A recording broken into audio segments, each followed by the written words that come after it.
हां, आता उत्कर्ष मॅडम येतील, आपल्याला काय गायडन्स देतील. नमस्कार. मी उत्कर्षा कीर, सहाय्यक मत्स्य व्यवसाय विकास अधिकारी रत्नागिरी. आज येथे मत्स्य महाविद्यालय शिरगाव आणि रत्नागिरी शोभिवंत मत्स्य शेतकरी संस्था यांच्या संयुक्त विद्यमाने आपलं एक दिवसीय कार्यशाळा आयोजित केली आहे शोभिवंत माशासाठी. तर इथे मला बोलवल्याबद्दल सर्वप्रथम मी कॉलेज ऑफ फिशरीजचे धन्यवाद आणि तसेच माननीय आयुक्त मत्स्य व्यवसाय व सहाय्यक आयुक्त मत्स्य व्यवसाय रत्नागिरी यांनी येथे मला आपल्याला माहिती देण्यासाठी इथे पाठवले, त्यांचे सुद्धा मी धन्यवाद मानते. आता आपल्याला इथे माझा विषय आहे शोभिवंत मत्स्य शेतीकरिता शासकीय योजना. तर आपल्याला इथे आपण ज्या प्रधानमंत्री मत्स्य संपदा योजनेअंतर्गत ज्या आपल्याला योजना आहेत त्या इथे मी तुम्हाला सांगणार आहे. आणि प्रधानमंत्री मत्स्य संपदा योजना या केंद्र शासनाच्या आणि राज्य शासनाच्या महत्वाकांक्षी योजना, तर ह्या 2020 ते 2025 या कालावधीकरिता आपण इथे राबवण्यात येत, आपलं महाराष्ट्र डिपार्टमेंट मत्स्य व्यवसाय विभागामार्फत राबवण्यात येत आहेत. तर 2025 मार्च, पण आता 1 वर्ष त्याला एक्सटेन्शन मिळाल्यामुळे आपल्याला अजून 1 वर्षासाठी कालावधी हा आपल्याला एक्सटेन्शन मिळाला आहे केंद्र शासनामार्फत.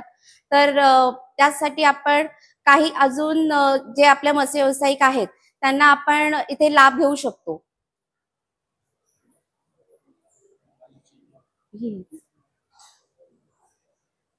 तर या शासनाचा उद्देश काय आहे? प्रधानमंत्री मत्स्य संपदा योजनेचा मेन उद्देश आहे एकतर आपल्या मत्स्य व्यावसायिकांचं जे मत्स्योत्पादन, त्यांचं उत्पन्न वाढ करणे, नंतर मग त्यांचं जे मत्स्योत्पादन आहे एकंदरीत त्याचं सागरी, नंतर आपल्याला माहितीच आहे इनलँड म्हणजे गोड्या पाण्यातील आणि बाकीचं निमखाऱ्या पाण्यातील, ह्या 3 जे विभाग आहेत त्याच्यावर भर दिलेला आहे. यामधून आपल्याला कृषी मूल्यवर्धन, निर्यात मूल्य वाढवणे, नंतर आपली जे ॲग्रिकल्चर ग्रॉस व्हॅल्यू ॲडेड आहे त्यांचं उत्पादन वाढवणे, नंतर काढणी पश्चात होणारे नुकसान कमी करणे, पोस्ट हार्वेस्ट लॉस हे कमी करणे, नंतर पर कॅपिटा कन्झम्पशन तर त्याचं आपण इथे वाढ करणे, हे सगळं आपल्याला मेन जे उद्देश आहे प्रधानमंत्री मत्स्य संपदा योजनेअंतर्गत आपण पूर्ण करण्याचा इथे प्रयत्न करत आहोत. त्यानंतर त्याची रचना कशी आहे? आता प्रधानमंत्री मत्स्य संपदा ही केंद्र शासनाची योजना आहे. तर त्याकरिता त्यांनी आपल्याला काही गाईडलाईन्स इथे आपल्याला नेमून दिल्या आहेत. त्यामध्ये आपल्याला डिस्ट्रिक्ट लेवल प्लॅनिंगसाठी जिल्हास्तरीय एक कमिटी स्थापन केली आहे आणि त्यानंतर जिल्हास्तरीय कमिटी नंतर आपल्याला सेक्रेटरी सचिव या अध्यक्षतेखाली SLMC ही दुसरी कमिटी स्थापन केली आहे.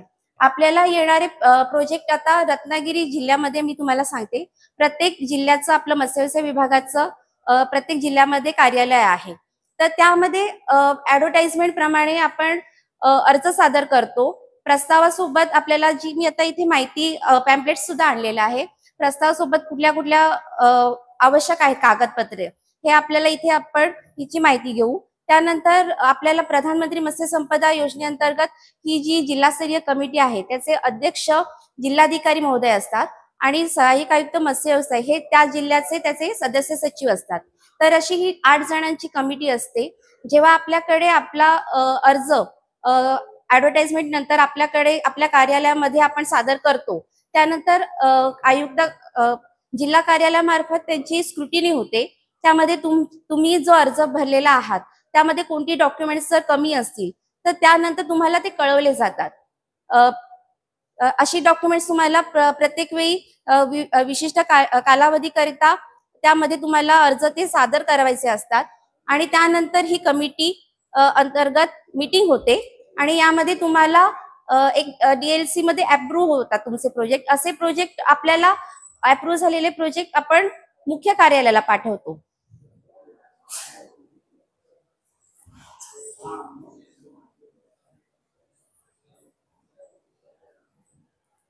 तर प्रधानमंत्री मत्स्य संपदा योजनेअंतर्गत ठराविक अनुदान पॅटर्न आहे.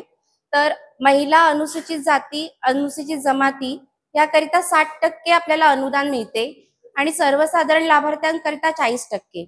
आता प्रधानमंत्री मत्स्य संपदा योजनेअंतर्गत लाभार्थी भिमुख अशा 52 योजना आहेत. तर त्याप्रमाणे त्यांचे प्रकल्प किंमत हे वेगवेगळी आहे.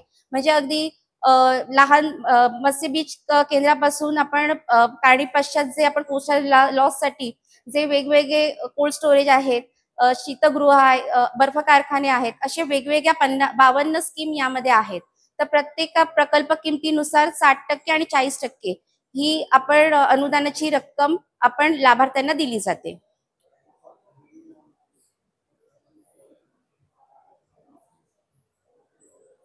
आता प्रधानमंत्री मत्स्य संपदा योजनेअंतर्गत आपल्याला जे आता ही स्लाइड बघत आहात त्याचे पॅम्पलेट्स मी आणलेत. आपण आता शोभिवंत माशाची माहिती घेणार आहोत. शोभिवंत माशासाठी कुठल्या योजना आहेत, या सगळ्या योजना इथे आहेत. जर तुम्हाला याच्या रिलेटेड अजूनही काही इंटरेस्ट असेल तर तुम्ही पॅम्पलेट बघू शकता आणि प्रत्येक आपल्या जिल्हाधिकारी कार्यालय किंवा आपल्या जे जिल्ह्यामध्ये कार्यालय आहे मत्स्य व्यवसायाचं तिथे जाऊन संपर्क करू शकता.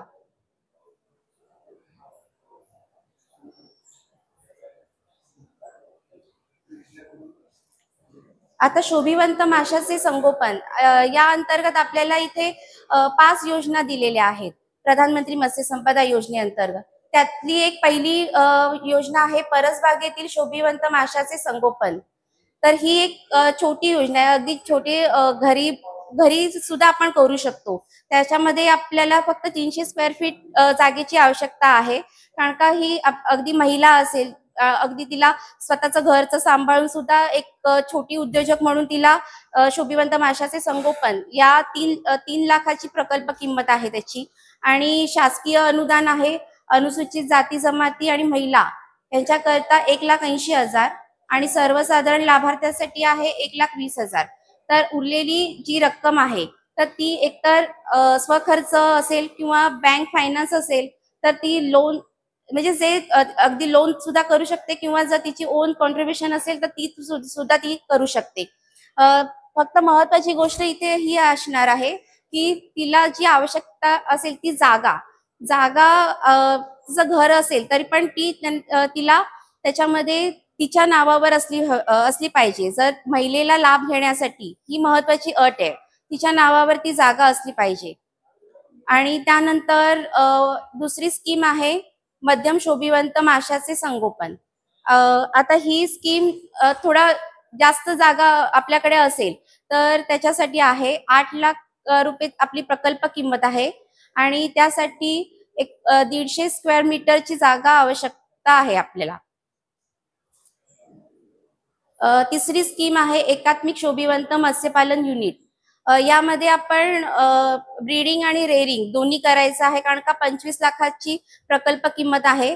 महिला लाभार्थी किंवा अनुसूचित जाती जमाती यामधील जे लाभार्थी आहेत त्यांना 15 लाखापर्यंत अनुदान आहे. सर्वसाधारण लाभार्थ्यांकरिता 10 लाख असं या अनुदान पॅटर्न 60-40 प्रमाणे आहे. जर काही जणांचे प्रॉब्लेम्स असतात की जास्त खर्च होतो किंवा काय, आता कारण का ही 5 वर्षापूर्वीची स्कीम आहे, 2020 साली त्याचं हे फॉर्मॅट फिक्स केलेलं आहे. त्याच्यामुळे आता सध्या आपल्याकडे प्रकल्प किंमत ह्या फिक्स केलेल्या असतात पण त्याप्रमाणेच तुम्हाला अनुदान हे वितरित केले जाते. तर प्रकल्प उभारणीसाठी ही पुरेशा पाण्यासह किमान 500 चौरस फूट मोकळी जागा असावी. नंतर क्षमता 1 लाख मत्स्यबीज उत्पादन हे तुमचं झालं असलं पाहिजे. तर या सगळ्या त्यांचे निकष आहेत. नंतर आहे एकात्मिक शोभिवंत मत्स्यपालन युनिट खारे पाण्याचं. आता ही 25 लाखाची जी योजना आहे ती गोड्या पाण्यातील ब्रीडिंग आणि रेअरिंग युनिट साठी होती. 30 लाखाची जी योजना आहे ती ब्रॅकिश वॉटर किंवा मरीन त्याच्यासाठी आपल्याकडे 30 लाखाची ही योजना आहे. नंतर ब्रूड बँक साठी देखील आपल्या इथे योजना आहे. जे लाभार्थ्यांना ब्रूड बँक करायची आहे तर त्यासाठी देखील योजना आहे. म्हणजे आपण बघू शकता 3 लाखापासून 100 पर्यंत आपल्याकडे ह्या 5 योजना प्रधानमंत्री मत्स्य संपदा योजनेअंतर्गत इन्क्लूड केल्या आहेत. नंतर जे लाभार्थी हे प्रधानमंत्री मत्स्य संपदा योजनेअंतर्गत जे लाभार्थी असतात त्यांना त्यांच्या प्रकल्पासाठी किंवा त्यांच्यासाठी हे आपण मच्छीमारांसाठी विमा देतो. तर त्याचे 5 लक्ष मृत्यू पडल्यास कायमचं अपंगत्व आल्यास 5 लक्ष आहे आणि 2.5 लक्ष कायमस्वरूपी अपंगत्व आल्यास. तर ह्या विम्यामध्ये त्यांचे कोणतेही कागदपत्र, फक्त कागदपत्र आपण त्यामधून घेतो. बाकी त्यांच्याकडून सगळे त्यांचा विमा जो प्रीमियम आहे ते केंद्र शासन आणि राज्य शासन यांच्याकडून भरला जातो.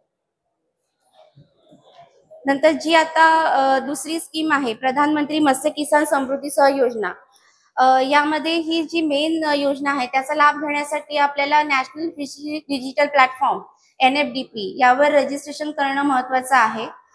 कारण का आता NFDP पोर्टलवर रजिस्ट्रेशन केल्यानंतरच तुम्ही एक मत्स्य व्यावसायिक आहात किंवा मच्छीमार आहात, तर त्यासाठी तुम्हाला NFDPचं कार्ड रजिस्ट्रेशन आवश्यक आहे. कारण का इंडियामध्ये राहायचं असेल, भारतामध्ये राहायचं असेल तर आधार कार्ड, तसं जर मच्छीमार असेल तर तुम्हाला NFDP पोर्टलवर रजिस्ट्रेशन करणं बंधनकारक आहे. त्यानंतरच तुम्हाला केंद्र शासनाच्या किंवा राज्य शासनाच्या ज्या काही योजना असतील त्यांचा तुम्हाला लाभ घेता येऊ शकेल.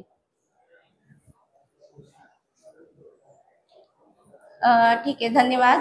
तुम्हाला काय सूचना किंवा काय सजेशन्स असतील, शंका असतील तर तुम्ही कळू शकता.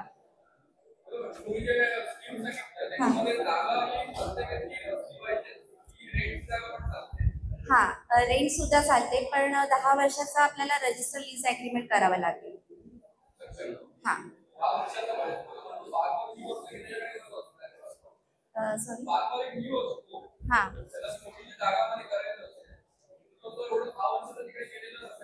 हा, पण 2 जागा तर म्हणजे 2 ज्या स्कीम आहेत, एक तर 3 लाखाची तर ती परस लागेल. म्हणजे स्वतःच्या तुम्ही घरी सुद्धा करू शकता, घराच्या जी मागची जागा असेल त्यामध्ये सुद्धा करू शकता. परफॉर्मन्स ग्रँटचा विषय आहे, तुम्ही आता कोळंबी संवर्धक आहे किंवा बाकी जे आपले प्रधानमंत्री मत्स्य संपदा योजनेअंतर्गत जे बाकी लाभार्थी आहेत, तर त्यामध्ये त्यांना परफॉर्मन्स ग्रँट ही आता प्रधानमंत्री मत्स्य किसान समृद्धी योजनेमध्ये आहे. स्टार्टअप साठी नाहीये सर, अजून सुरू झाली नाहीये. हा,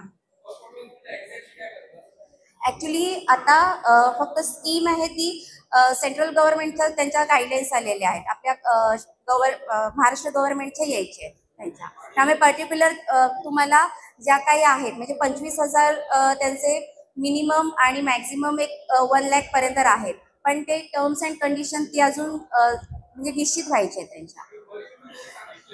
हा,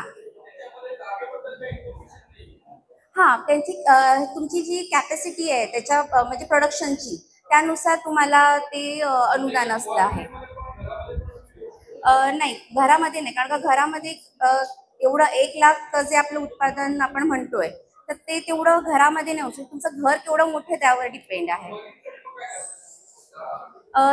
मरीनसाठी आपण आता आपल्याकडे जे आता रत्नागिरीमध्ये युनिट आहे ते आपल्याकडे गोड्या पाण्यातलं आहे, मरीनचं अजून झालं नाही, पण एक तुम्हाला मिनिमम तुम्हाला एक 2 गुंठे तरी जागा त्यामध्ये लागेल.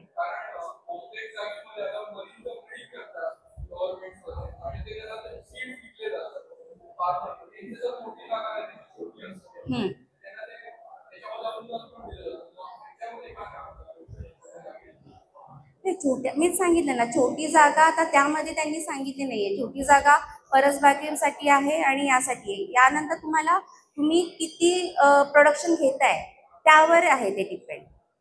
त्यामुळे तुम्ही ते अप्लाय करू शकता. अच्छा,